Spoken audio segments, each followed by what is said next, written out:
Well, good afternoon, everyone, and a very warm welcome to the launch event for CIWEM's report on river water quality and storm overflows, a systems approach to maximising improvement. I'm Nikki Roach. I'm a past president of CIWEM, and I also have the pleasure of hosting CIWEM's podcast, Planet Possible, on which we've only just covered the topic of healthy rivers with Philip Dunn MP and Ian Macaulay. And if you haven't had a listen to that, then I'd encourage you to, of course. You can find it on your usual podcast player or on planetpossible.eco. For those of you who aren't familiar with CIWEM, a very warm welcome. We're a royal chartered professional institution, and we represent a community of, well, more than 10,000 water and environmental management professionals and organisations around the world. And when we say water and environment, we really mean it. What we're about is working in a very integrated way, bringing multidisciplinary skill sets to bear on those really knotty challenges that exist in the midst of climate, nature and sustainability emergencies that we find ourselves in. One of those issues has a rather nasty smell, and it's having quite a negative impact on many of our rivers and creating a lot of attention amongst the public. It's something that our politicians have taken on and grappled with literally as the Environment Act passed through Parliament last year, and Defra have now set out a consultation looking at its proposals for how to take forward a reduction plan that emanated from that new law. And the issue is, of course, sewage pollution. So CIWEM's report is timely, and in true CIWEM fashion, we like to get into the nuance and explore the fine detail of options and, most importantly, solutions. We like to look at things in a really integrated way and from a systems perspective, and it won't surprise you to hear that, and you may have already read if you've seen the report on the CIWEM website, we've got a typically diverse range of actions that we feel the government and other actors should be taking. But we couldn't have a rounded discussion without a great panel of other experts. And so I'm really delighted that we're being joined today by a systems thinking expert, Dr. Anna Midgich from Imperial College London. Alongside Anna, we've got Christine Colvin from the Rivers Trust, and the Rivers Trust have been instrumental in raising awareness of this issue through their innovative sewage maps. Tom Davis from Defra, who's been leading the work on the government's storm overflows discharge reduction plan, is also joining us, along with Elliot Gill from Stantec.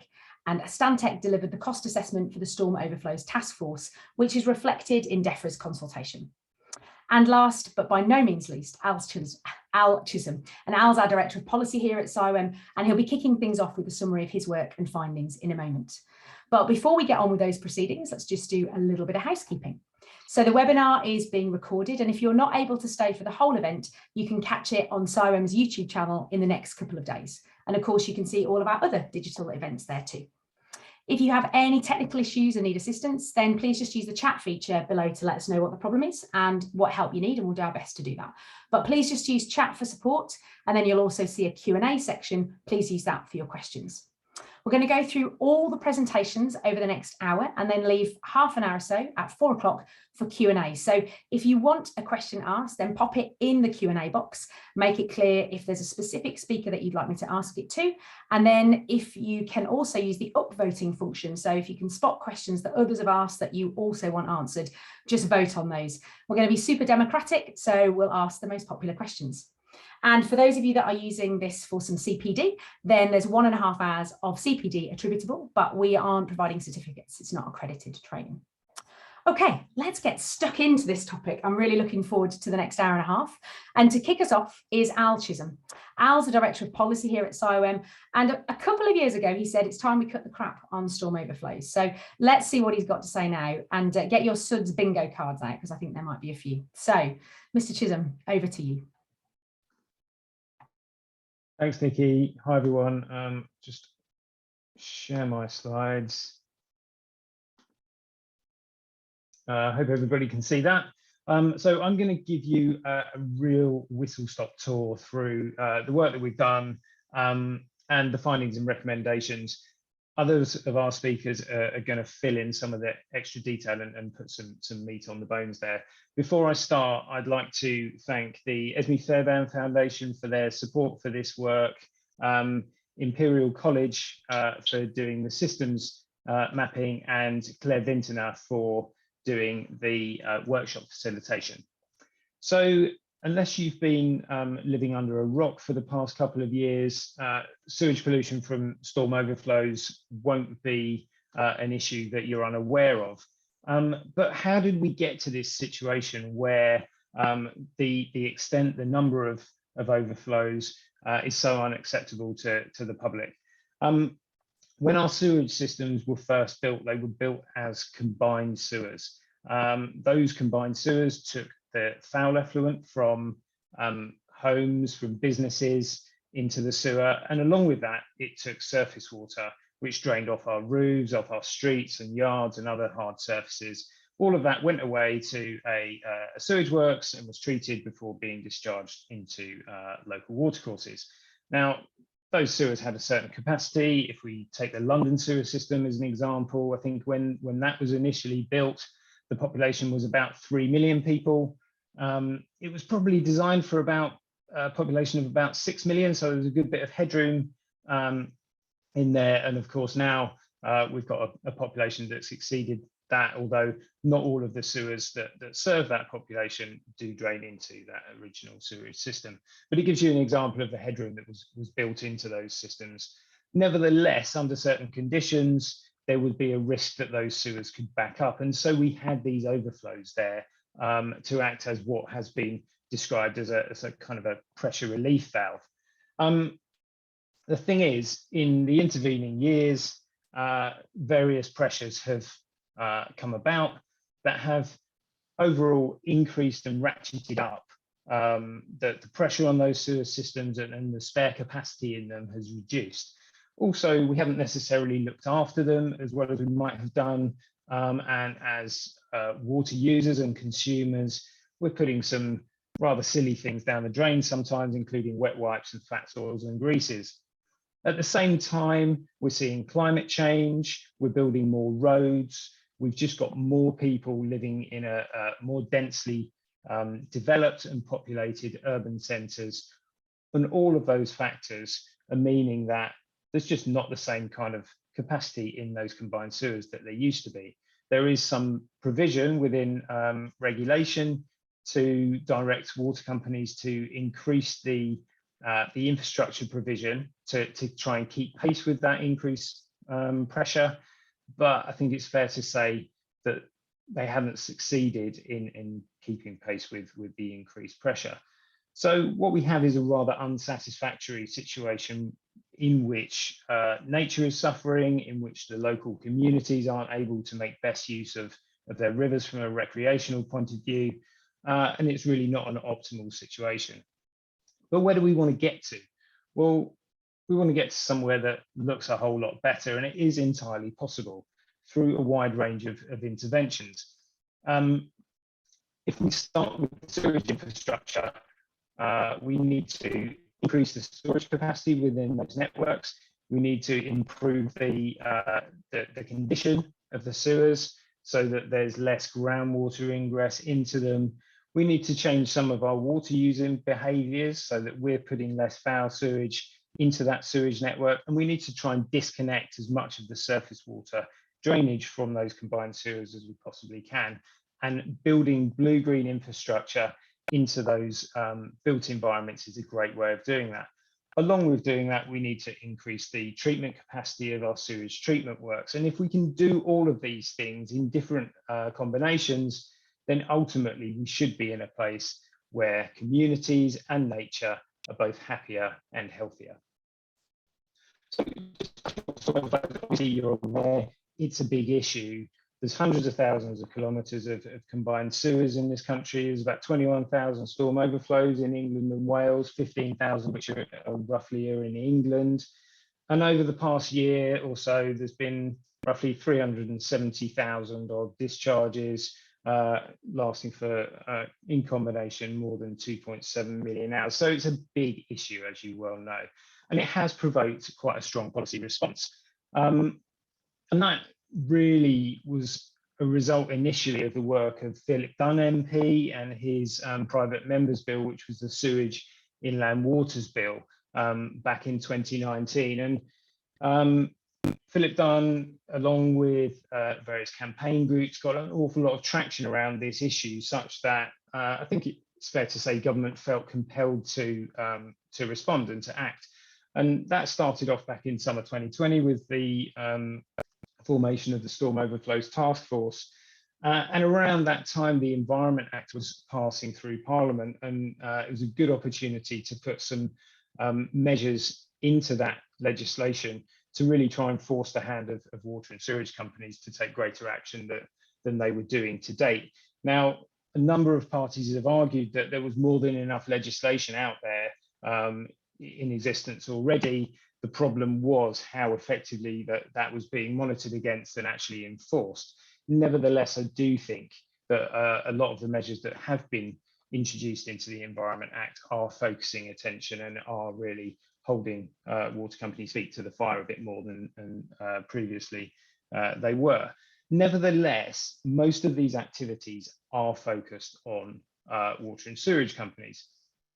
And we, as an environmental institution, as Nikki has said, we like considering these issues in a very integrated way and in a systems way. And in our minds, if you have an environmental challenge, it's almost always the most effective to treat that challenge at source if you can, rather than treating it as an end of pipe solution. So we convened a range of workshops, not in a river as the picture might imply, though it was summertime at the time and it might have been nice. But we talked around a range of questions, such as what does this issue mean for communities? What's on the table at the moment? What are the various solutions? How can we really deliver them as effectively as possible and as cost effectively as possible? And are the frameworks that are really driving these things as effective as they could be? And the data that came out of those workshops, we handed over to Anna and Jenny at Imperial College, and they worked their systems thinking magic on them and effectively mapped out the system of influences and actions that are really having a bearing on storm overflow. And I only put this slide up by way of illustration. Anna's going to talk us through the thinking involved and the detail involved, but it just shows to you that there are a wide range of factors ultimately sitting behind how frequently these storm overflows are discharging. And so we can take action in different subsystems within this overall wider system. And I mentioned regulation, likewise, there is a wide range of regulation that is potentially available to help control storm overflow. So you don't need to be able to read the detail on these nodes here. Effectively, the pale blue nodes are water regulation, the bright green is environmental, the kind of violet coloured ones are highways, and the pinky ones are housing and planning legislation, and the pale green is flood risk. So there's a whole range of different bits of regulation that could have a bearing on our ability to manage that. They all speak to each other in different ways and to different extents. How effectively they do is potentially open to question, and I think it's fair to say that we would argue that they don't necessarily speak to each other as effectively as they could be, and the underpinning reasons for that relate to a range of factors, such as the capacity of the organisations concerned to really engage properly with the issues, the data that they have at their disposal, how shareable that data is, or whether they're actually compelled under law to engage with these processes. So there's a range of factors that do inform how well different actors in the system engage. There's a range of solutions that can be brought to bear on it. And a lot has been talked about working with nature and harnessing interventions that can deliver a wide range of multiple benefits to wider society if we're going to make this investment. But of course, depending on location and context, we'll need to employ a range of different interventions, and those could be sustainable drainage and other nature-based solutions, which really are very multi-beneficial. But in certain contexts, you might need really dedicated, hard-engineered solutions, or a mixture between the two. So it will vary. We've made a number of recommendations in our report, and the first of these really speaks to that need to deploy an appropriate range of measures depending on circumstances, and really trying to focus in, if possible, on those interventions which deliver a wide range of benefits and work with nature. The second is that we really as an organisation, have been of the view for some time that it would be appropriate for government to commence Schedule 3 of the Flood and Water Management Act. The current planning-led approach has not really consistently delivered good multifunctional SUDs associated with new developments since it's been the default approach for new development. Any improvements in that area really has been despite the system and the framework rather than because of it. So government is reviewing whether or not to commence Schedule 3 at the moment. We would encourage it to do so. We would like to see strong regulation by Ofwat and the Environment Agency of water companies to take this whole agenda forward through PR24 and beyond. There's been a distinct change in tone from those regulators over the last 6 to 12 months, which is really welcome. And I'm not going to say too much more on this because I think others may wish to further down the bill. But what I would say is that in order for these regulators to regulate properly, they need to be resourced to regulate properly. We are seeing increasingly acute environmental and climate challenges. And if we are going to manage these effectively, we need to be investing more in our regulators, in our environmental regulators and the water regulator, not less. We would like some of the other actors in this wider system to, again, have their feet held to the fire. I very much doubt that there are manufacturers of wet wipes which contain plastic who are ignorant of the impacts that those products have on the wider environment. They are not flushable or they damage and block sewers if they contain plastic. And if they don't get trapped in sewers or taken out in a treatment process, if they do get discharged from storm overflows, they end up polluting the environment with plastic. So there's really no place for plastic containing wet wipes in the modern environment. There is a fine to flush standard, and I think if manufacturers can't get on board with that very quickly, then those products should be banned. And again, that's something that government is looking at the moment. One of the main approaches to improving this situation at the moment is the removal of surface water from combined sewer networks.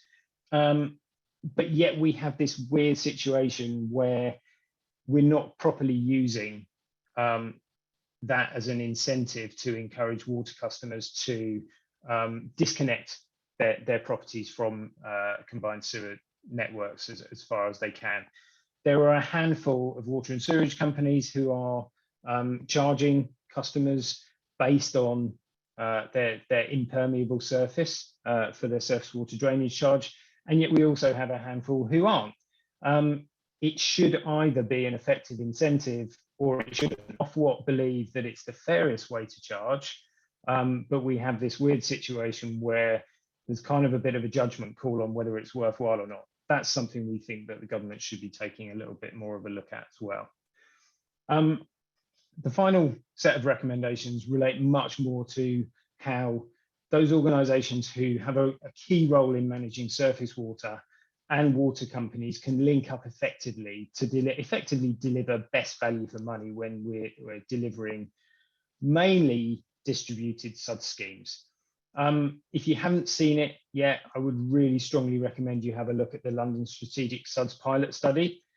A key component of that was the hydraulic monitoring of problem catchments to look at where there would be optimal locations to put in place small individual SUD schemes in a distributed way to deliver meaningful flood risk management benefit downstream. That became an unlocker of funding to enable those kind of schemes to be delivered when previously it had been very difficult to get them to meet the business case to unlock government grant and aid. So really that's an approach that we would like to see taken forward. I think it is being taken forward through the Surface Water Management Action Plan, but it really is a key enabler to the ability to, again, get best value for money out of distributed SUD schemes. Likewise, reviewing the ability for local authorities who very often deal with small amounts of money on very small schemes, individual schemes, and have to be quite opportunistic in doing so, in working with partners that they may not know have a particular need until quite late in the day, which means it's quite difficult to go through what can be quite a lengthy grant funding application process. If we can build the evidence base for how effective these distributed systems are and identify a set period of time over which a set funding pot could be drawn down, that could be a really useful mechanism for both water companies and local authorities together to be able to work with. Likewise, water companies could make it easier for local authorities to access partnership funding from pots that they might be able to create to deliver schemes where there is a flood risk benefit, but where it's maybe not a big enough driver to qualify for grant and aid on its own, and it needs partnership funding. Finally, we'd like to see highways authorities brought in a little bit more actively. In certain combined sewer catchments, between around 1/3 and half of all surface water in combined sewers is the runoff from roads. And so we would like to see highways authorities take that a little bit more seriously, give a little bit more consideration to what happens downstream from their drainage networks.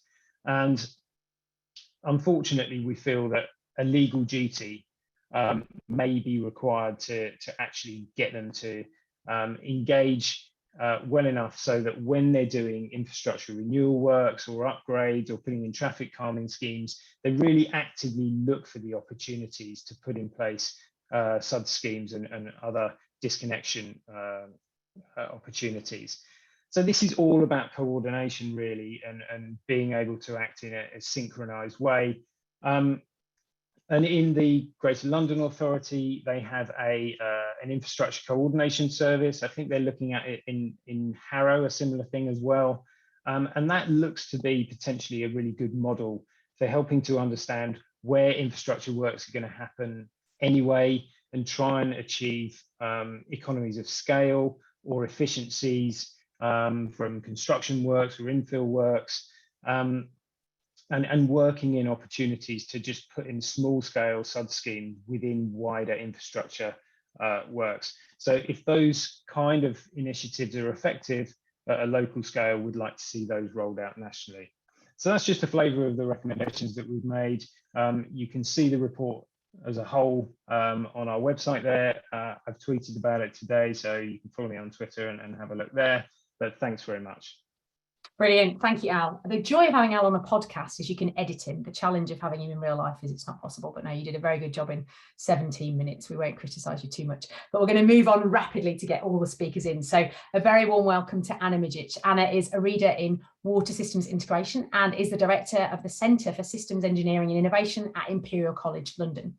She's leading the development of novel systems tools focused on quantifying the interaction between the water cycle and sustainable development. And Anna very kindly offered to undertake the systems mapping exercise we did for the report entirely voluntarily. So we are hugely grateful for that, and very grateful to have you here too, Anna. So without further ado, over to you. Great. Thank you, Nikki, and thank you, Alistair. I have prepared a few slides, which I'm gonna share now. So I'm just gonna double check if you see them and if you hear me okay. Yeah, both are fine, Anna, thank you. Super, super. Okay, so I will quickly introduce the systems mapping element that Alistair has shown. Just to set the scene, I would just like to start with justifying, I guess, what is the value. And you may have seen this image before in different talks when people talk about the system thinking and systems approach. And in this context, you can think about the CACO overflows as an elephant. And we wanted to really understand multiple perspectives of this complex problem and to understand how the solutions and the recommendations linked together. And doing the systems research in water is not completely new, especially from the UK policy perspective. These are two reports. So one that I was working on with the Environment Agency, and the other one that was done by Mont MacDonald and Seacon Institute in Surrey for Defra on the water systems analysis. And I would warmly recommend one would say that for their own report, but the other one is great as well, to have a look at these reports which introduce systems theory, introduce mapping principles, one from a bit more theoretical side and the other one from the very much participatory angle. So what we did here is, Alistair mentioned the whole project was designed around the workshops, and then Alistair kindly invited us to join the work. So we had the access to the workshop material, and that was used for the design of the maps. Then what we try to understand from that is to develop a system of nodes, and you will see what the nodes are, and links between those nodes that could be either positive, so one increases, other increases, or the negative. And based on the feedback from the steering group, we also separated the links between physical links, informational, and regulatory links. And I'll give some examples as we go through the map. And then finally, what we did is to cluster the components in the different subsystems that Alistair mentioned at the beginning. And I think it's really important here to remember those colors, because it will be easier to follow the maps, but also to see the variety of aspects that influence the system from these three perspectives. So straight into the map. So this is our, so we created two maps. So this is what we call the baseline storm overflow systems map, which shows in a way the system as is, and I will unpack it. But I think maybe first thing to mention, which was really interesting, and I think something for maybe our discussion later on, is that although the storm overflows is the key variable that is discussed in the report, actually the maps are designed around the river pollution as a key variable of interest. So what do we see in this map? So if we look at the water infrastructure system, and Alistair talked a lot about that, we see it, of course, as a central element. I should also say this is a simplified representation, and each of these components could have their system underneath, but this is really just to capture the high level interdependencies. The things that were mentioned by the participants in the workshops are the things that also were mentioned previously, problems with the capacities, problems with the blockages, and then links between the physical part of the system and the investment. So we see these colors coming together. And of course, the other thing that is really important is that the water system is in some ways recipient of the pressures, and Alistair also talked about that. So we see the pressures from the new housing, we see the pressures from the transport system and diffuse pollution, and we see the pressure from the upstream systems and on the catchment scale, ultimately, again, all integrating in not so much just the overflows, but also the river water quality. And then again, the other thing that was mentioned really a lot in the workshops is the role of the social perspective. So you will see the interesting link here between the state of the system and then the information about the system. And there was an emphasis of the role of information to actually increase the awareness. So this is around the interest and influence, but also to discuss the roles and responsibilities, which is part of the recommendations. So the fact that we know more about the system does give us the opportunity to try to change it for better. Okay, so this is something that may lead to a regulatory change, but there isn't really we still don't know exactly how that could be done. But I think we see the beginning of this mechanism in how people perceive the system at the moment. And then finally, the last part around the kind of baseline scenario or the current system is that a lot of mention was around different regulatory mechanisms. So these are all purple block box mention of what was there, but also different types of planning. So local planning, catchment planning, water infrastructure planning on one side, and then also the implementation mechanisms and different things that actually control the requirements for performance of the infrastructure systems. So with that in mind, we group those insights into three key things. So one is that river water quality rather than storm overflows seem to be the key concern, and something again which we may come back during the discussion. Of course, the multiple stakeholders and their different levels of responsibility, either directly or indirectly, which of course creates a need for collaboration. And then that we see the clear link between the amount and quality of information, which can then drive the demand for a change. But again, how these mechanisms can be now implemented are the part of the solutions. So with that in mind, we then looked at different suggestions for the improvement of the system, and you should now recognize hopefully the baseline map with few added bits and pieces on the side. And again, you can look at the maps in a great level of detail in the report. What is important to understand here is the way how we are using those maps to understand what could be done. So one thing that is really important, and I will talk about that, is closing the loop. So in a way, trying to link the things that are kind of linked but not fundamentally closed, so that the information or the financing or the regulation propagates through the system. And the second one is grouping the recommendations by the levels of influence. And this level of influence is the influence from the system's perspective. And you see here also the recommendations that Alistair mentioned mapped here. Okay, so if we quickly go through that, we will see that the recommendations can be grouped fundamentally in three ways. So the first one are the physical interventions, so interventions within the water infrastructure remit, and lots of things were mentioned, system redesign. I would also argue that operational decisions could be also relevant here.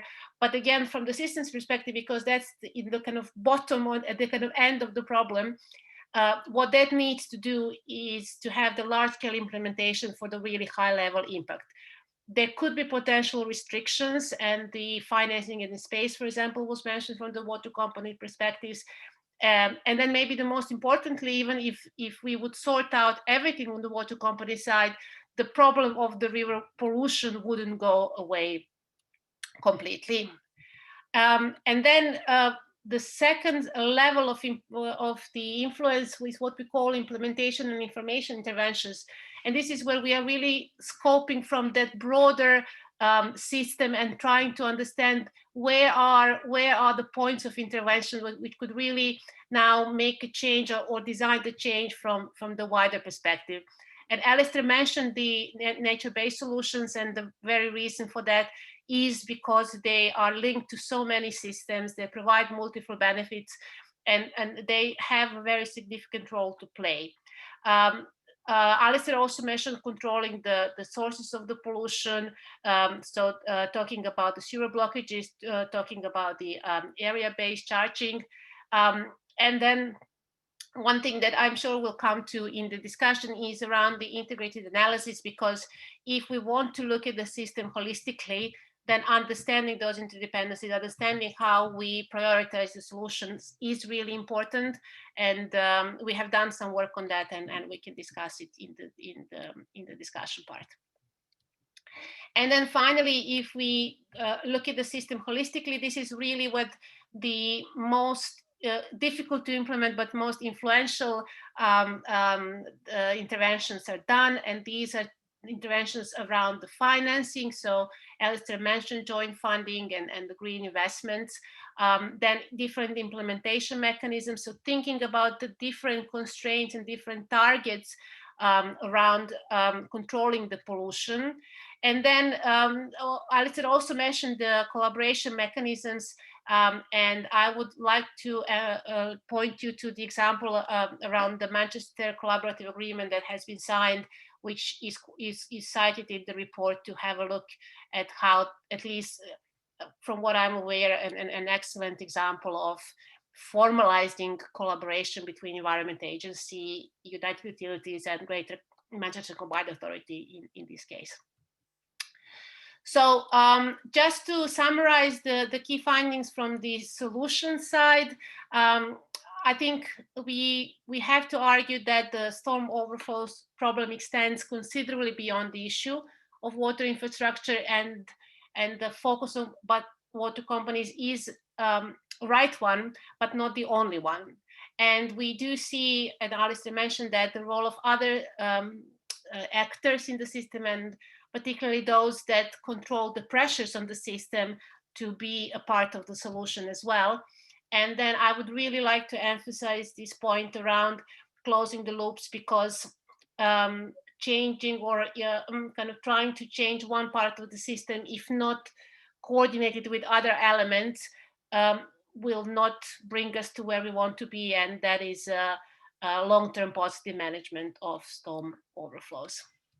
So with all of that, just huge thanks to a few people, to Jenny, who works with me in the center, to Alistair for giving me this opportunity, and then Claire and Paul for helping us process the information from the workshop. Thank you.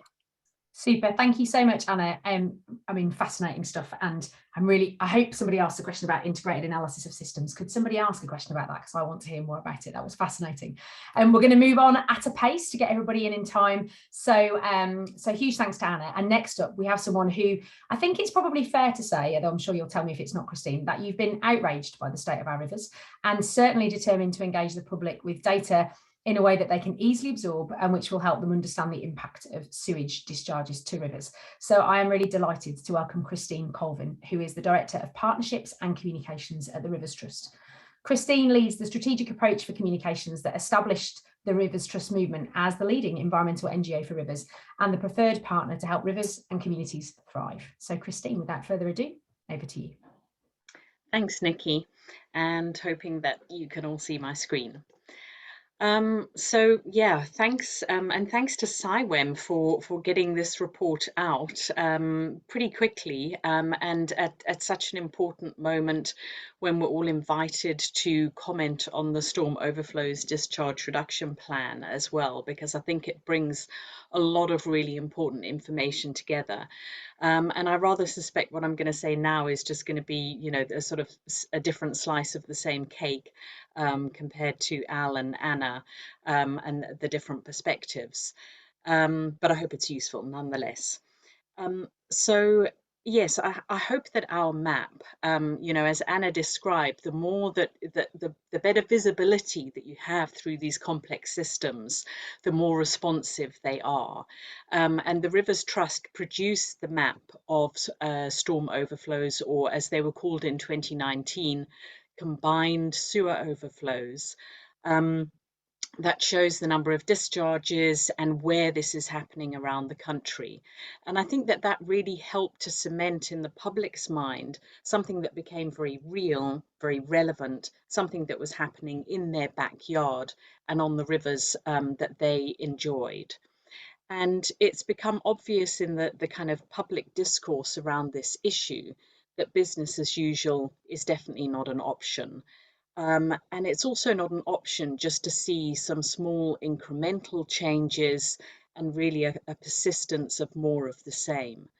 And we've seen calls for really systemic scale changes coming from some politicians and actually across different parties, as well as from the public, and including, I think, from the Environmental Audit Committee's report. Their report released in January into water quality in rivers and the many impacts on water quality on rivers, really called on government to make some quite far-reaching changes and to have a very different approach to both the governance and government of what's happening in agriculture, as well as with water treatment and highways, as well as we've heard.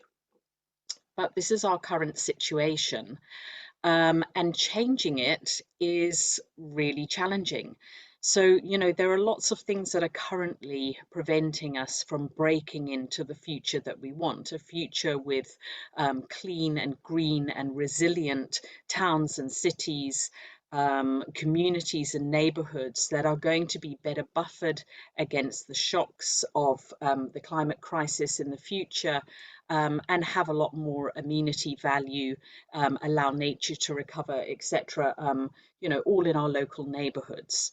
At the moment, we're completely lacking urgency around tackling particularly the nature crisis and the climate crisis from the perspective of adaptation. We've seen, I think, good progress in terms of, the race to net zero, the level of commitments both from government and the public and private sector on carbon emissions reductions, but we're not seeing the same level of urgency around adaptation and preparing for the inevitable shocks that we know that are happening. So breaking into this new future requires changes on all levels. And of course, that has to start with our change in thinking, where we're going to need new policies, a rethink of design for resilience. And interesting that Alistair talked about, the design of the Thames Sewer all those years ago, where there was this huge headroom for growth in London, not aiming for maximum efficiency, very much a resilient design. And of course, that needs to translate into how we're doing our planning. So at the moment, we're not seeing these things coming through with the level of targets and the level of pace and ambition that we really need. And part of that is driven by how we're actually valuing what we're doing and how we're framing the choices that we're making at the moment, the time horizons that we're using, whether we're using fully internalized cost analysis, and how we're making the cost benefit analysis in terms of the decisions that we're making. So the new trade-offs that we need to bring into play and to have as business as usual are not yet part of our decision making, either at a national, a local authority, and in many cases at a smaller scale as well. And even if we were to get all of the planning and thinking and designing right around this, we actually don't have the right competence in our pipelines to deliver on this at the moment. So that's something that we need to focus on. Where's our big green army of transdisciplinary problem solvers that are going to help to build the green, grey, smart infrastructure that we're going to need in our cities and towns of the future? There's a lot of very different application of often existing either disciplines or technologies that we haven't yet seen and we're going to need. And of course, critical to that is a foundation of enabling legislation and regulations. And Al mentioned the Environment Act that was, of course, enacted at the end of last year, which has a chapter on storm overflows in particular. And part of that requires the Secretary of State to publish the government's plan on how discharges from storm overflows are going to be progressively reduced. That plan has been released. It only has to be finalised by September. And at the moment, with a coalition of NGOs who've been working in this space to end sewage pollution, we're not happy with the way that the plan has been formulated at the moment. So this reflects some of the NGOs that have been participating in very actively in the conversation around sewage pollution. And of course, Wildlife and Countryside Link represents a very broad grouping of environmental NGOs. And we think that the current plan is really narrow. It only sets targets for water companies, and we've seen that this is a broad and complex problem that needs a much broader scope of targets for government and for local authorities as well. So at the moment, what's in there we think is too little and too late. The targets are set way out into the future, with 100% of improvement only by 2050. We do welcome the fact that storm overflows are prioritised, so those affecting conservation areas, SSSIs, etc. The targets for those are stricter, but it's still only 100% reduction of storm overflows to those very high value areas by 2045. So these targets are very far in the future. We've seen water company plans that have much more ambitious targets and are committing to reduce storm overflows much, much earlier. And so this briefing, which is available on our website, is calling for a much tighter reduction in storm overflows from water companies, plus a broader range of targets for government as well. And of course, if we're going to fix up the whole system, this kind of big complex system that Anna's shown us in their really interesting map, then people are inherently part of that system and part of that solution.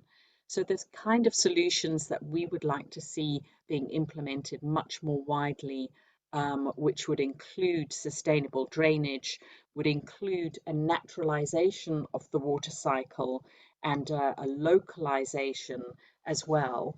And the sort of nature-based solutions that would help nature to recover in these areas at the same time as keeping stormwater out of the combined sewers, preventing it getting in the first place.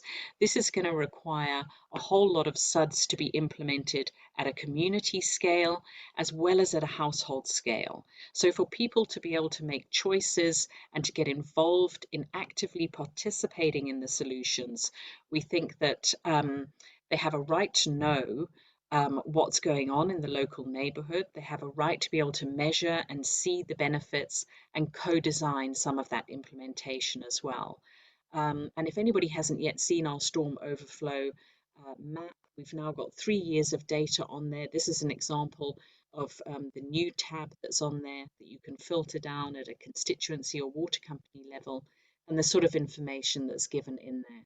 But I really think that for this system to change and to be fully held to account, transparency is a critical prerequisite for that. Thanks, Nikki. Thanks, Christine. And if you haven't seen the map, though I'm sure a lot of people have, it is brilliant. So I would encourage you to go and have a look. Okay, we are moving on at a pace. It's lovely to see so many questions. There are 21 in there.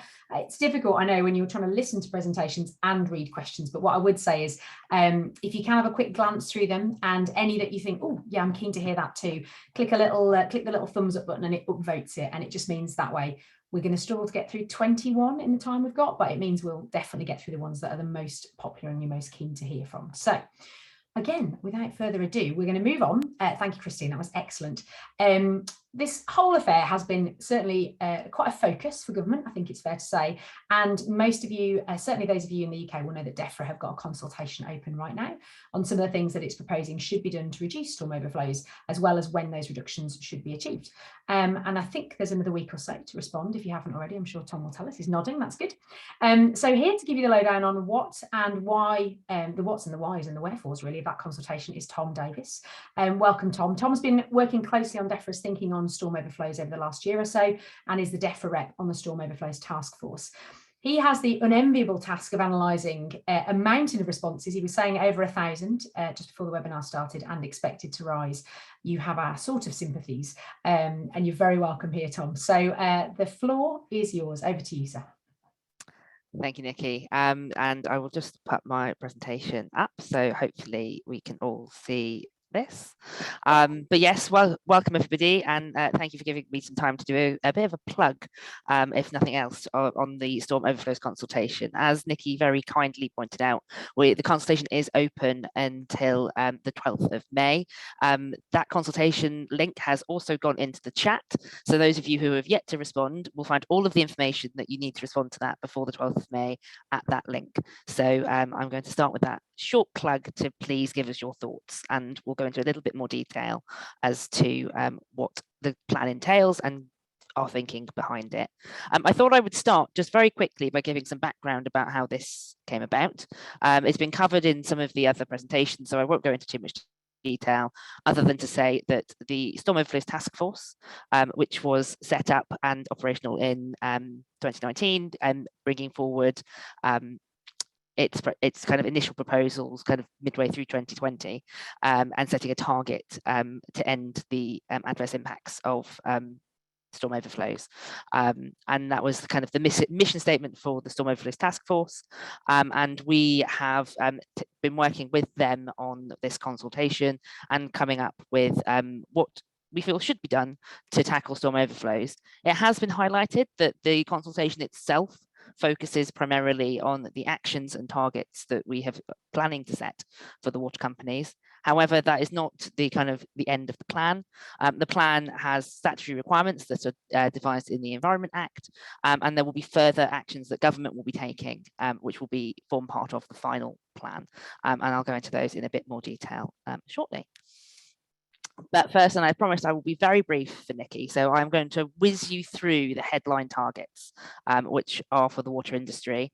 So this is a summary of what we are proposing, which again has been covered a little bit by Christine, but I'll provide a bit more background as to where we are. So generally our targets fall into three main categories, one of which is protecting the environment. So the headline target here is that water companies shall only be permitted to discharge from storm overflows where they can demonstrate that there is no local adverse ecological impact. That must be achieved by 2050.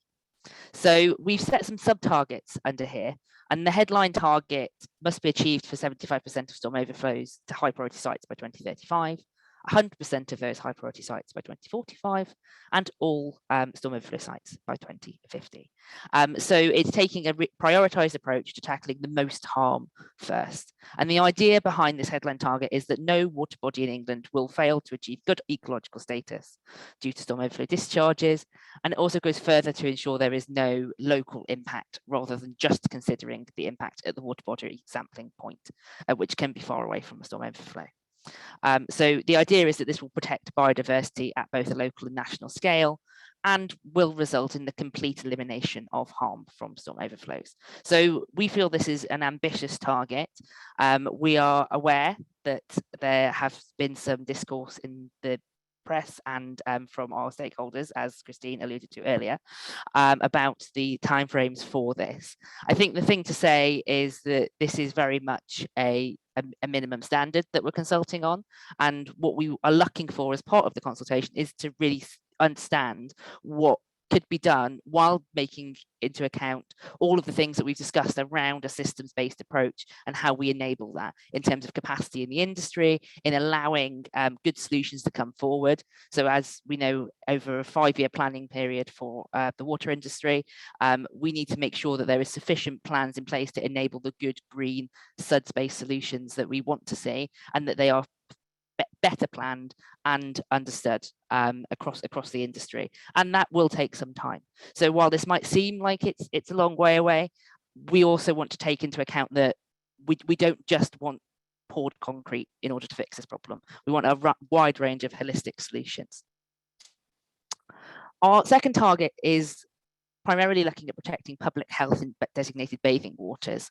So this has a much shorter time frame to 2035, and this is looking to upgrade the existing storm overflows that go to bathing waters or affect a bathing water. So this goes further than the Bathing Water Directive and says that any overflow that is related to a particular bathing water will have to either be treated or upgraded to Environment Agency spill standards by 2035. That is an average of 3 spills per bathing season for a good bathing water, or 2 for an excellent bathing water. So they are quite strict spill standards, and they will really look to improve public health and restore the purpose of these overflows so they're only used in unusually heavy rainfall. And then finally, talking about unusually heavy rainfall, we are ensuring storm overflows only operate in those conditions. So the final headline target is that storm overflows must not discharge above an average of 10 rainfall events per year by 2050. And we have also specified here that there are certain things we expect water companies to do when achieving this target. And that will be ensuring all storm overflows, regardless of where they discharge, have screening controls. So that means that we're not getting that kind of plastic pollution that concerns the public and concerns a lot of us here from an environmental perspective, and will ensure that areas that are not designated bathing waters have a strict upper limit of how often these overflows can be used. So if you are using your river, you should have confidence that unless there is unusually heavy rainfall, there has not been a sewage discharge recently. Now, we've set out a number of principles, and this is where the systems thinking and work comes in for the water companies, because while these are targets on the water companies, we don't expect them to do this all themselves. We want them to take on board a lot of the thinking that we've done as part of this group. So as well as complying with all of their existing regulatory obligations and duties, accurately mapping their sewer networks. We want them to look at reducing surface water connections to the combined sewer network. That might not necessarily be done alone. We want them to consider that. There's a natural capital approach. We want to reduce reliance on carbon intensive measures. And again, that will only be achieved by looking at things that work holistically together. So treating discharges as well, again, that's going to be a trade-off. We can look at treatment through nature-based solutions like wetlands, intercept wetlands, those types of solutions, or UV treatment or other treatment options like that. There's lots of options that are there, and we're expecting companies to consider what's available, how they work with others to bring these forwards. And then we're also looking at kind of long-term approaches to collaborative planning.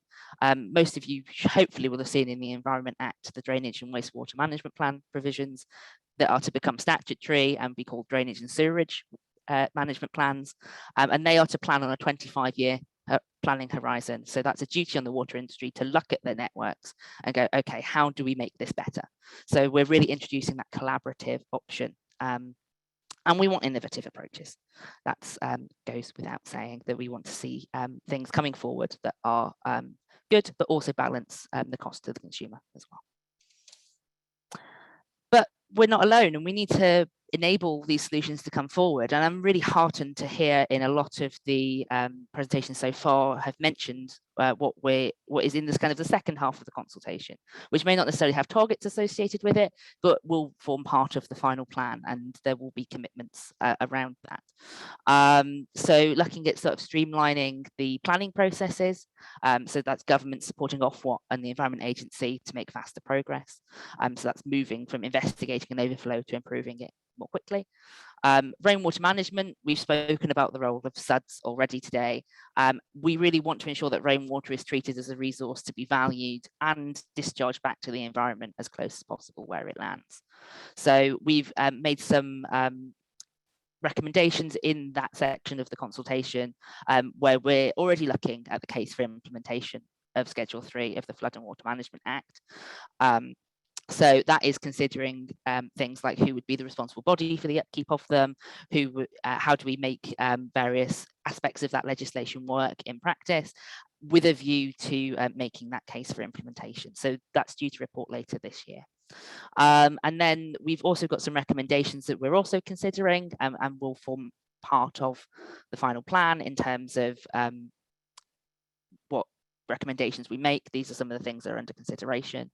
So giving water companies the right to repair defective drains on private property, giving water companies the right to discharge rainwater to watercourses, and assessing the role of highway drainage as a rainwater drainage system. So we're really considering the role that government plays in enabling companies to deliver this as part of an approach and across different aspects. I've seen Nikki's appeared, so I'm going to go very, very quickly and say that reducing flooding risk in surface water management. So the Surface Water Management Action Plan has already been mentioned by Alistair. That takes forward a lot of the key recommendations around reducing flooding risk there. Further protection for our bathing waters. So we do say that we're looking at a potential review of the Bathing Water Directive in the consultation. So that's another thing that we will consider carefully and consider your responses to that, and the protection for our shellfish waters as well. And there's also a final one here, which is influencing the public. We need to make sure that the public are on board with our targets, and we need to make sure that they are taking action in order to help achieve them. And that's going to include things like wet wipes. It's going to include things like impermeable surfaces, and we need to ensure that we are best influencing the public to make smart choices about how they contribute to this approach. So finally, from me, it's a slight plug in terms of if you haven't already filled out the response to the consultation, just a few final thoughts on what we would like to see based on the work that's come out today. So evidence on the opportunities for joining up in achieving the targets in the best way, and what the government needs to do to enable a systems-based approach. As I've said, there are really good positive noises that a lot of the things that were considered and envisaged as part of the consultation have been mentioned today, but there may be more that we can do, and we want to hear from you as to what they might be. We also have noted that some water and sewage companies have published their own targets in relation to storm overflows. we'd like to understand the rationale underpinning evidence and how those targets will be achieved in responses to the consultation and concerns about achieving those commitments as well. So anything from the wider industry in terms of capacity or scale of production in terms of implementing solutions. It would be really good to understand some comment on that, especially when we're considering our ambition. And further thoughts on the scale of ambition of the targets and the industry's capacity to deliver good, sustainable solutions and with multiple benefits where possible. And there is the link to the consultation at the end there. So yes, I just will wrap up by saying we encourage you all to respond. We'll be issuing a response to the consultation shortly after it closes on the 12th of May with the final plan due to be laid in Parliament by the 1st of September. So you should be able to see it then. Perfect. Thank you so much, Tom. I really appreciate it. There was a lot to get through and I think everyone is keen to hear it also. I'm sorry if you felt a bit rushed. And if you look back up in the chat, Barbara has very helpfully put a link to the consultation as well. So if you haven't already navigated to it, you can. Right. Our final speaker, definitely by no means least, is Elliot Gill. Welcome, Elliot. Elliot is the Technical Director at Stantec, and Stantec undertook the Storm Overflows Evidence Project. So how much of this kind of cleanup is going to cost has been quite a focus of interest. And I think it's fair to say there is there's some contention around various parties about that. It's a really big question, and CIWEM are always keen to be at the middle of those evidence-led conversations, even if they get a little bit knotty. So I'm really delighted that Elliot's here. I should add, Elliot is also a past chair of CIWEM's very own urban drainage group. So a real expert in our midst. I'm going to hand over to you, Elliot. Do what you can in 10 minutes with this pretty challenging topic, and then we'll get to Q&A. Thank you, over to you. Thank you, Nikki, and welcome everybody. I'm just going to spend a few moments giving you some highlights and key messages from the Storm Overflows Evidence Project, which myself and colleagues conducted in 2021 and earlier this year. It's 200 pages packed full of technical content. There'll be a link at the end of my presentation taking you to that for further reading. So we were charged with trying to work out how much different policy options, and Tom's described the one that's kind of come forward as a recommendation, but we explored a variety of options, and we wanted to work out how much each of those might cost, what the benefits arising from the might be, and what that might tell us about the challenges of delivering them. So very pertinent to the policy that Tom's just outlined. The map on the right on the screen at the moment just shows you where over 9,000 overflows are. These are the ones that discharge to inland rivers, and the piece of work that we did was focused on those inland rivers only. Many of these overflows now have monitoring that tells us about the frequency and the duration of spill, but we needed something a bit more than that to begin to think about both the environmental impact that they're causing and, more importantly, how to size the solutions necessary to begin to reduce those spills. So we were taken down to look at hydraulic modelling results, and although these are incomplete and inaccurate in many ways, it gives us a very good data set nationwide of the performance of these systems. The same data is being used to characterise the needs for future investment in drainage systems in current DWMPs. Now, overflows result for a number of mechanisms. I've listed 5 of them there on the screen. Our work really focused on 3 and 4, this combination between the capacity of the sewage network and the ability of its catchment to generate storm water.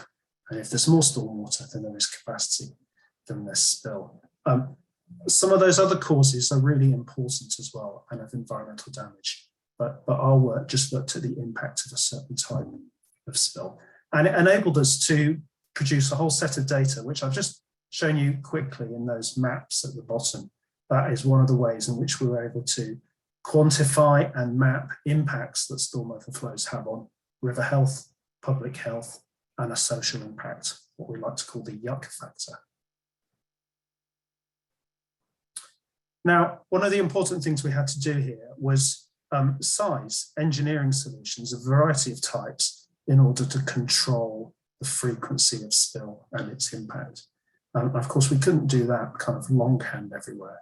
So we took some shortcuts and we used the kind of big data analysis of detailed studies in over 600 overflow locations. And we developed a set of algorithms that let us link forecasts of frequency in the future to what the solutions might be, both in size of storage underground, but also the size of things like SUDS above ground, nature-based solutions.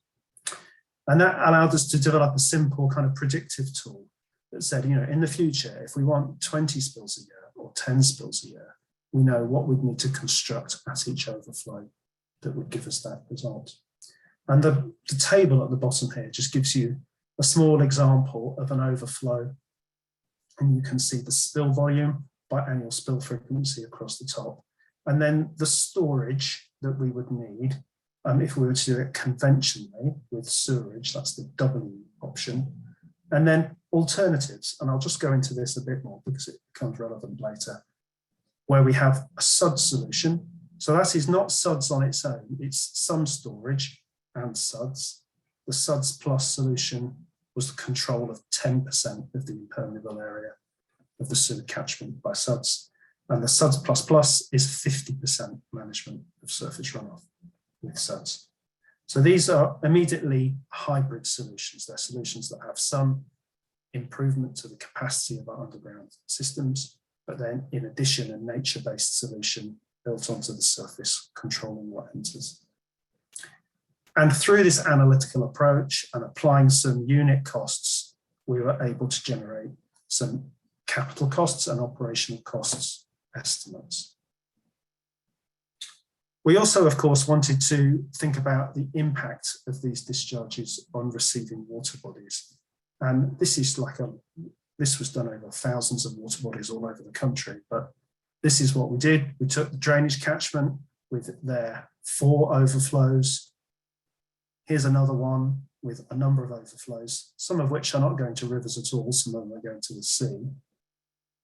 And we developed a predictive way to say, in the future, if we just let these spills continue as they are now, what would be the ecosystem classification of these water bodies due to storm overflows?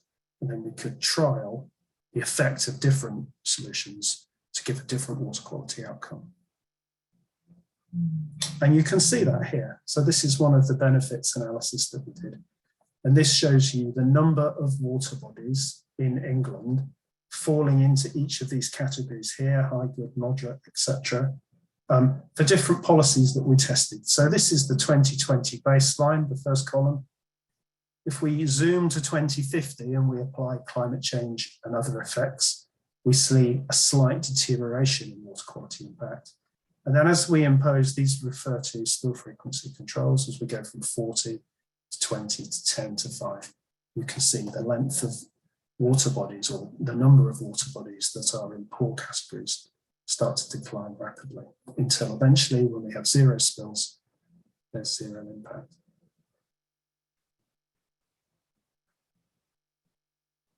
So that was all run through a big set of data crunching, and we came up with some capital cost estimates. And these capital cost estimates are really what are behind Defra's policy.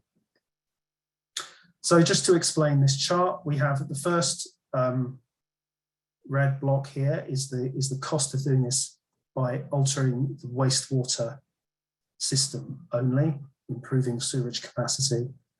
And then we have an option that combines that with some SUDS, the SUDS plus option, and then green is the SUDS plus plus option, which is lots of SUDS. And you can see as we progress through, if we were to apply a national standard of 40 spills, we have a cost like that. And of course, as we have fewer spills, the cost goes up and up until we get to 0 spills. And you'll notice that the SUDS solutions are more expensive here than the storage solutions. We then looked at some refinements to this policy, and we said, well, what would we need to do if our only interest was addressing ecological harm? So if we didn't care about the frequency of spills, what would it cost to manage just harm? And then where we ended up is here, a combination of this 10 spill solution and ecological harm, which is the policy that Tom just described to you in essence. It says, don't cause ecological harm, but then also control it to a maximum of 10 spills. And I'll just put some values on that for you to absorb. This value here of just north of £50 billion is the one that was mentioned in the consultation. So that is what we believe it would cost to deliver this series of improvements by 2050. Somebody mentioned carbon earlier in one of the questions I read, actually, and that's a really good point. All of this has a carbon impact. You know, the least carbon way forward is to do none of this, and everything we do has a carbon impact. Sometimes the nature-based solutions have a higher carbon impact than the conventional grey solutions as well. The balance there is not straightforward. So that's just something to bear in mind. We need to balance these carbon costs with the environmental improvements. The benefits from delivering this are high, but they do not exceed the costs. And all the analysis we did, costs always exceeded benefits. But in some scenarios, the benefits are very high, particularly ones where we have nature-based solutions as part of it. And these charts here just break down some of the benefits for some spill frequency scenarios we were testing. The thing to focus on is the size of that gold bar, the yellow bar there, which are the benefits arising from the blue-green infrastructure on the surface. They dominate the solution space here. They are much larger than the water quality improvements, the social impact improvements, or public health improvements. It's the benefits that we get from this kind of effect here. And this is the benefit in pounds per hectare of blue-green infrastructure installed on the surface. If you do enough of this type of work, the benefits become very large, but so are the costs. Finally, just a piece on prioritisation and programme. I think this sheds a useful light on whether this is an ambitious programme or not. So the first plank of this is basically how we go about delivering a £50 billion programme. And there's a prioritisation on certain water bodies that we've considered sensitive for the reasons listed on the left. So these are our most precious water bodies. And you can see there nearly £35 billion to be spent over a 10-year period on that. That's 75% of all the priority water bodies. And then we'll top that up by 2045 and then mop everything else up by 2050. I've just put some numbers in there that indicate the level of expenditure necessary per year to hit that trajectory. So for the next 10 years, so from 2025 to 35, nearly £3.5 billion a year, and then it slows up. So this is very much a front-loaded programme. Just to put that in context, at the moment, in the AMP7 period, we are spending less than £1 billion a year, 0.6.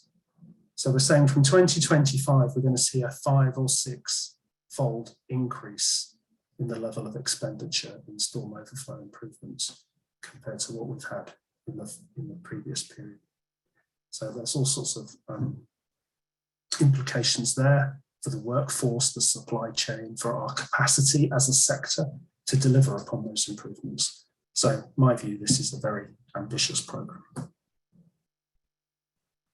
Final slide. That just takes you to some further reading so you can look at all of this in detail. That's it, Nikki. Thank you. Thank you, Elliot. That was probably saw the expression on my face. I was just fascinated and suddenly remembered I was chairing a webinar and I should actually get back to that. But thank you, that was really interesting. So forgive me, I'm a terrible chair, everybody, and we have 50 minutes, not 30 for questions. And I have to say 44 questions is a bit of a record, I think. So that's absolutely fantastic. And if I can ask all the speakers to pop your cameras back on and rejoin us, that would be brilliant. And we're going to rattle through as many as we can. But just to say, thank you for taking the time to raise the questions. I'm sorry if we don't get to you, but there's some brilliant ones in there. So Al, you're up first. Martin Osborne and 25 other people would like to ask you, should water companies have the power to require surface water to be removed from combined sewers, either generally or in specific catchments?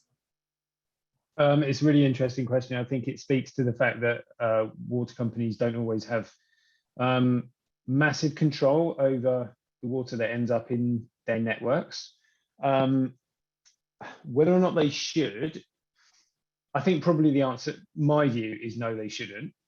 But that partly is a factor of history. I think there is legal provision for water companies to effectively drain their networks, to upgrade their networks to meet this expanding pressure that I talked about in my presentation. I think it is debatable whether they have done that adequately over the past decades and being regulatory driven to do that. So in that context, I think it would be very difficult to then give them powers to be quite prescriptive about where disconnections should and should not happen. One of the things that was said in our workshops was that water and sewerage companies have a lot of the means to deliver stuff, but they don't have the democratic accountability to kind of give that oversight. Whereas if you contrast that with local authorities, they have a lot of the democratic accountability and powers, but they often don't have the means. Yeah, I just think it would be quite challenging giving those extra powers to companies in that position against that background at the moment. Okay, thank you. I kind of takes us on to Martin Spy's question in some respects, and happy to ask anyone to answer this. What actions do you feel are needed to get water companies and local authorities to model key catchments together? And then there was a little question from David to build on that, which is it about modelling or is it about planning? And I suppose based on what you just said, who's got the accountability and who's got the cash? Anyone feel they'd like to take a swing at this one? Elliot, go for it. Thank you. Well, I would argue it's not all about modelling, actually, but it is about having a plan, and it's about looking at opportunities to do things within a catchment. These opportunities don't necessarily arise in the order that you might like. And a really simple example would be a highways authority looking to resurface a highway and rebuild the pavement, put in a bike lane and install some bike racks, and all of that public realm work that we see all over the country in our cities. Very little of that is done with drainage in mind, i.e. it just reinstates the drainage that was there together. So there is a wonderful opportunity if we can join up these different institutions such that when we're doing this work, we just do slight changes. We have to alter the design a little bit, but probably don't incur a huge amount of additional cost, and we deliver a benefit to the functioning of the sewage system and end up with a nicer public realm as well. Win-win. Yeah, thank you, Elliot. Anna, did you want to build on that or come in as well? And then I'll come to you, Tom, if that's right. Yeah, so I can definitely comment on the modeling aspect. So my answer to those questions would be actually that we need both. Because modeling does enable you to develop different plans and to integrate plans. I guess the other question is what exactly we are modeling, how we are modeling, and what's the scale of that modeling. And one thing that we have been doing over the last couple of years is to start developing models that can integrate different parts of the water system, and then water system with the urban planning, and then urban and the catchment planning, and then simulate both the flow and the quality. So if you have those types of models that can really quantify the interdependencies, I think they could be a very nice, they could provide a very nice basis to look at the integrated planning. So I think the models are the means to an end, but the end is probably integrated planning, which then brings in this kind of collaborative processes and how you formalize that. I think that was a lot of discussion in the chat was around that. Yeah, no, that makes sense. Thank you, Anna. It's a way of visualizing almost, isn't it? And Tom, it'd be great to hear your thoughts on this as well, and then we'll move to the next question. Yeah, thank you, Nikki. And I think I agree with Anna that it's both of those things. It's the modelling and the planning. And one of the things that we did bring forward in the Environment Act was this statutory duty for drainage and sewerage management plans, which are currently known as drainage and wastewater management plans, confusingly, but they will soon be known as drainage and sewerage management plans. And I think what they will do is at least allow the companies to come with a 25-year planning horizon and say, here is our drainage challenges, here are the challenges of our network, here is what we're looking at. How can we make this work together with everybody else? Can we integrate plans? What else is being produced out there? That's something that can really provide the companies with a real tool to go out. This is what we need. How can we bring this together? And that's the real power of those, especially as they're kind of iterated over their 5-year review cycle. You can continue to look at what are the recurring challenges, where are we looking, what have we done successfully, what have we done less successfully, and really start to look at that. So they're going to be a really powerful tool in order to deliver that type of planning approach. Great. No, thank you, Tom. Right, we're going to move on to a question about carbon. So thanks, Matthew, for your question. All of the potential mitigations to CSO events have significant carbon emissions associated with them. Forgive me, my screen's just moved. In terms of both operational and embedded emissions. And obviously, Elliot, you shared a little bit about carbon emissions on some of your final slides. And this therefore implies a conflict between protecting the local environment at the cost to the global environment. To what extent are the objectives reducing CSO events aligned with our kind of wider net zero ambitions from the water sector? And Elliot, I think your hand went up first, so I'll throw to you, but feel free, anybody else to jump in as well. Yeah, so I think I'd answer that by urging everyone to think about where greenhouse gas emissions are coming from in the water sector. And they're not principally from construction efforts, they're principally from process emissions from wastewater treatment. And if we were to look at making big reductions in greenhouse gas emissions from the wastewater sector, it would be controlling those process emissions. So I think although these kind of network improvements to sewerage to improve water quality that we're talking about today come with a carbon cost, I think there's other ways, and they're currently being planned and executed, to reduce carbon emissions from the sector as a whole. So it's all about the scale that you look at this at. So although some of those solutions are carbon heavy, and controversially, our work, I think, showed that some of the blue-green solutions are not necessarily lower in carbon than the more conventional concretey ones. Nevertheless, I think if you look at process emissions as a whole, there's a way that we can move forward that does both, reduces carbon and protects our water environment. Thanks, Elliot. I was hugely surprised by that. It shows I'm not an engineer clearly, but I was really surprised that was the outcome actually. Christine, can I come to you next if that's right? It'd be great to hear your thoughts. And I think also to keep in mind that the different root causes behind the overspills as well, and operating outside of permit conditions and other operational management issues are behind a substantial proportion of the current overspills.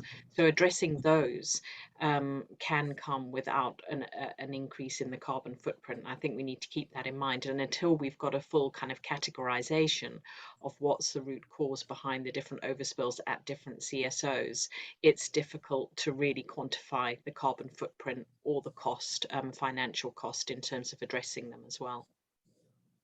Yeah, thank you.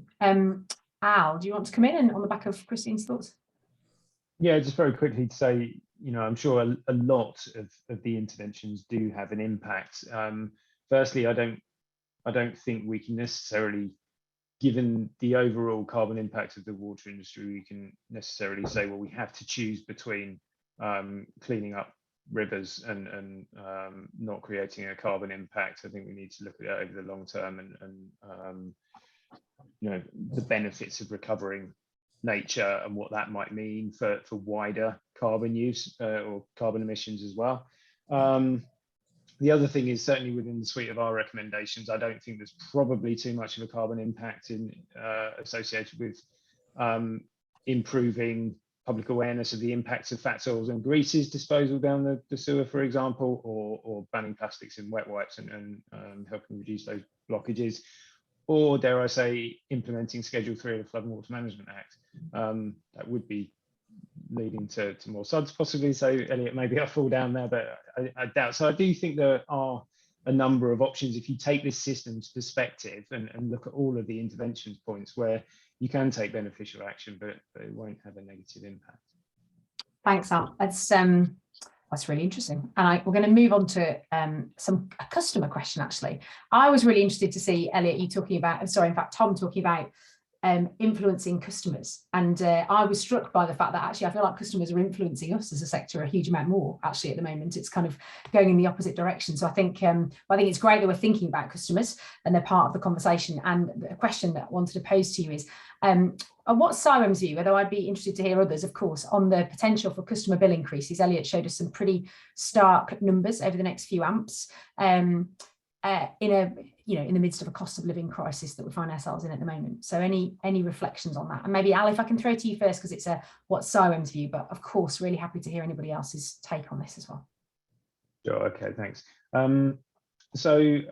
Initially I would point to the line in the strategic priorities statement, which does hint at future bill increases, but it does acknowledge the need to protect vulnerable customers from those bill increases as well. So, I think our view organisationally is that water has been undervalued, potentially underpriced in the past, and we may need to claw back a little bit of that. But I think obviously it should be those who are able to pay should pay the most. That can be worked into all kinds of billing structures and so on. I think there is a big outstanding question around willingness to pay. There is clearly a very vociferous and visible public kind of campaigning voice out here that is making this a very high profile issue. Whether that is completely representative of the balance of opinion on how quickly and how urgently it should be tackled, and therefore what impact on bills there might be. I don't think there is a watertight position on that yet. Again, going back to the systems approach and being able to take the kind of opportunistic and synergistic approaches that Elliot was saying, about just considering water much more when you're doing stuff anyway in the public realm, that should help us to deliver some of these interventions more cost effectively, because we're doing excavation anyway, we're doing works anyway, linking up those funding schemes that support surface water management alongside the funding for water quality outcomes. Again, the more synergy we can get between those two really important drivers, hopefully that points towards more cost effectiveness. So I just think this underlying question does point to really properly considering the full system in order to get value for money. Yeah, I'd agree, Al. Thank you. Right, 30 seconds if I can, Anna, and the same for Tom. I'm so sorry, but I've got to finish on time. So Anna, if I can throw to you first, please. Yeah, no, I will just say that also around the financing, one aspect that maybe is not mentioned in the report, but it could be a very, very big component is the corporate funding and corporate responsibility. Sustainability is becoming very fashionable in a way. Lots of companies brand themselves through the sustainability marketing. I think that's a source that should be tapped into and bringing into the joint sources of funding. Perfect. Thank you, Anna. That actually was 30. That's brilliant. Thank you for doing 30 seconds. Tom, pressure's on. Go for you. Okay, I will very quickly highlight that this has been a big part of our policy consideration in Defra about how we manage this and manage the cost to consumers. The consultation kind of lays out our initial thinking of what this would end up looking like. And over the whole period to 2090, so that's how long it would kind of take off to pay these assets, you're looking at an average bill rise of about £65 per year, so about £5 a month. But that would ramp up slowly. So in terms of taking into a cost of living kind of prices that we're currently in, we're looking at kind of maybe a £12.50 kind of annual cost to 2029. And then we're going to really look at the data that's coming forward from the companies about the cost of actually implementing this program to see what it's actually looking like for that future projection. So that's our kind of initial thinking, but it's by no means the end of the matter, and we will continue to kind of review it as we review the plan. Brilliant, Tom. Thank you. It's really interesting to hear some numbers, actually. What I would say, well, a few things really. Firstly, a ginormous thank you to our excellent speakers. You've been brilliant, and I feel like we've covered a really broad sort of spectrum of the conversations, really, which is excellent. And a second huge thank you to the 241 of you who are still here, but the 300 of you or so who joined us for the majority of this. 50 questions is brilliant. I'm sorry that we only got through 5 or 6 of them. We'll lift the chat because I think it's fascinating, and I'm sure from a CIWEM perspective we'll find that really interesting. And I've been having a scan through, and for example there's a question on microplastics and PFAS and PFOS. We're picking that up in an episode of Planet Possible in this season, so we'll do our best to try and pick up some of those questions in other places. I am so sorry I have to close, but I do. It pains me. I could listen to this for another hour comfortably. Please do reflect on what you've heard, and you've still got another week to get in for the Defra consultation. So Tom will be grateful, I'm sure, if I get another 300 responses for you. One final date for your diary before you go. Between the 7th and the 9th of June, CIWEM's hosting Flood and Coast 2022 in person, our first in-person conference for 2 years. It's a unique event, and it's all about climate change and flood and coastal erosion risk management in partnership with the Environment Agency. So if you're able to join us for that, please do. And we've got a special Urban Drainage Group Day at the event, and I'm pretty sure this might come up again. So if you want to have some more detail, Elliot's thumbs up, he'll be there. And so come and bend Elliot's here if nothing else, I'm sure he'll be grateful. We really hope you can join us for that. A huge thank you for joining us. Another plug for Planet Possible if you want to hear a bit more on this topic from Philip Dunn and Ian McCauley. A massive thanks to our speakers, brilliant questions. So do join us again soon, and have a great evening and stay safe. Thank you very much, everybody.